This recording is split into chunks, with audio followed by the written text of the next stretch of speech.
আরে পায়েল, পায়েল তুই এখানে? তোকে তো চেনাই যাচ্ছে না। এই মেয়ে, তুই জানিস উনি কে? হ্যাঁ, ওকে তো আমি চিনি। ও আমার ছোটবেলার বান্ধবী পায়েল। চুপ কর। বান্ধবী? তুই যদি জানতিস উনি কে তাহলে? আকাশ, চুপ করো, আমি তো কথা বলছি। কিন্তু ম্যাম। কোনো কিন্তু না, তুমি নিজের কাজে যাও, আমি ওর সাথে কথা বলছি। যাও। রিয়া, তুই এখানে কি করছিস? আর তুই এখানে হাউসকিপিং এর কাজ করছিস কেন? তুই তো পড়াশোনায় কত ভালো ছিলিস, আমি তো ভেবেছিলাম তুই কোনো বড় কোম্পানিতে বড় পোস্টে চাকরি করছিস। তাহলে তুই এখানে এই কাজ করছিস কেন? আর আর তোর বিয়ে হয়ে গেছে? হ্যাঁ পায়েল, সবটাই আমার কপাল। আমার স্বামী এই কোম্পানিতেই পিয়নের কাজ করতো, কিন্তু 15 দিন ধরে না ও খুব অসুস্থ। ও বিছানা ছেড়ে উঠতেই পারছে না। কিন্তু 2-3 দিনও ছুটি নিয়েছিল, কিন্তু অফিসের একজন স্যার বলেছে বেশি ছুটি নিলে ওর কাজটাই চলে যাবে। সংসারটা চালাতে আর ওর কাজটা বাঁচাতে আমি ওর জায়গায় এসেছি। আচ্ছা এসব বাদ দে, তুই বল তুই এখানে কি করছিস?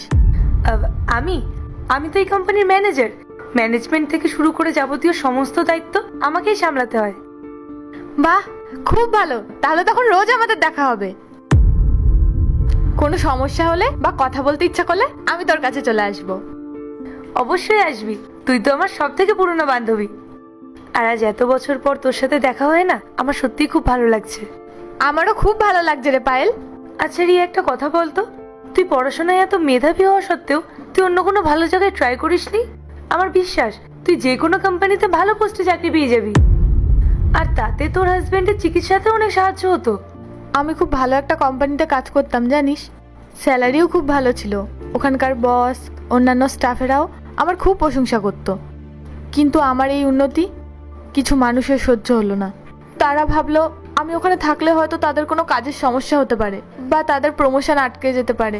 তাই ওরা আমার উপরে মিথ্যে চুরির বদনাম দিয়ে আমাকে কাজ থেকে বের করে দিল। আমি কাজ খোঁজার অনেক চেষ্টা করেছি, কিন্তু কোথাও কাজ পাইনি। ওরা আমার সিভি নষ্ট করে দিয়েছে। তাই কোনো উপায় না পেয়ে বাধ্য হয়ে আমি এই কাজই করছি। আচ্ছা ঠিক আছে, মন খারাপ করিস না, যা হওয়ার ছিল তা হয়ে গেছে। এখন কোনো টেনশন করিস না, আমাদের রোজই তো দেখা হবে। আচ্ছা শোন, আমি এখন আসছি, কেমন? হ্যাঁ, তুই নিজের খেয়াল রাখিস। তুই যা।